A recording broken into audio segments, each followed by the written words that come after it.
stories of people that we'd heard about that used to go to the salon, and, you know, the famous painters, obviously, but also people like Ernest Hemingway would show up, and just fascinating characters.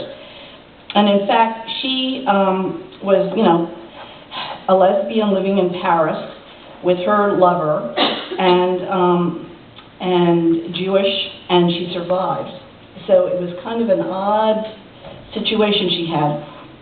She was known by everyone. I think she was kind of protected by everyone. But anyway, I became fascinated with her, and I started thinking of the paintings as, when the first time I went to opera, I'll confess, I had to think of a painting on the wall coming to life and singing, because I didn't get opera exactly. So that's how I thought of the salons, that the paintings themselves would have their own life and story. So I wrote a poem about, well, Gertrude Stein, and I don't know how much you guys know about her, but, and Alice B. Toklas and their whole genre there. But I guess I'll read the first one, which is 27 Rue de Flores. That's where they lived in Paris. And it was my first attempt at a form poem. I only mention that because it's going to sound like I'm repeating, which I am, because that's part of the form. So, prying fingers, and this one got an award of some kind, I don't remember what it was, New Jersey Poets Award, I think. Prying fingers rattle a fastened door. She left me her face in the house we both lived in. Attic secrets, itch and claw. In the kitchen, endives cleaved the broth, melon for a soothing end. I'm going to interrupt and say that Alice B. Toklas was a famous cook, and she had a cookbook that came out. And she wrote about, if you're having a boring day, this is in the 1920s, if you're having a boring day, add some hashish to the chocolate, and then it'll liven things up. She left me her face in the house we both lived in. Being a genius took all her time. Cleaved the broth, melon for a soothing end, warned the intruders, warmed love's pipe and slippers. Being a genius took all her time. Attic secrets, itch and claw. In the kitchen, endives, warned the intruders, warmed love's pipe and slippers. Prying fingers rattle a fastened door. A skillet filled with steamed saffron, wife, servant, whore. Outside the house, Godiva, silent and ready. Smells summon vixens to the window, hounds to the door. Owls begin their forage. A giant throws his marbles of light. Outside the door, outside the house, Godiva, silent and ready. Poem is a poem, is a poem, is a poem. Owls begin their forage. A giant throws his marbles of light. In the farthest part of the yard, a dog becomes the bone. Thank you.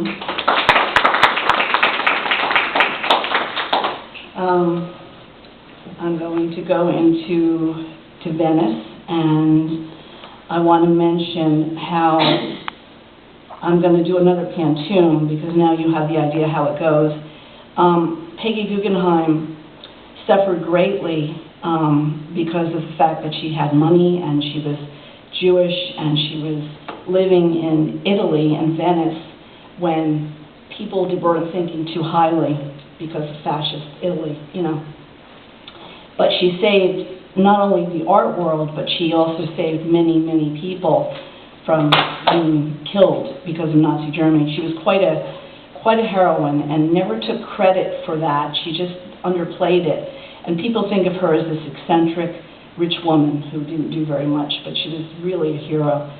So when I read that the kids in the college were throwing dead kittens into the salon to torture her, I had to write a poem about it. So it's called La Dogaressa Pantoum.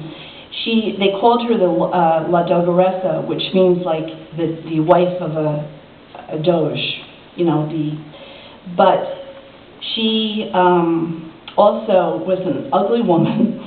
She thought of herself as an ugly woman. She really wasn't, but she had a bad nose job and it failed, and so she used to be teased about her nose and how she looked like a dog. where I was still told to my face that modern art can only be loved by Jews. Peggy Guggenheim. Cruel kids throw dead kittens in my garden like rain petals. I am a Jewess in a town of Catholic ghosts. My babies do not bark unless there is a reason. They carry dead kittens like a trophy or a bone. I am their Jewess in a town of Catholic ghosts. They taunt me with Dogoressa, think my nose a snout.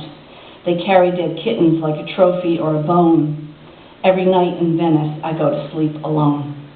They taunt me with Dogoressa, think my nose a snout. I try to ignore them, serve up Warhol, soup and crackers. Every night that it rains, I go to sleep alone. The gardener and I mulch our blossoms with soft, striped fur. I try to ignore them, serve up Warhol, soup and crackers. My babies do not bark unless there is a reason. The gardener and I mulch our flowers with soft, striped fur. Children throw dead kittens in my garden like rain petals.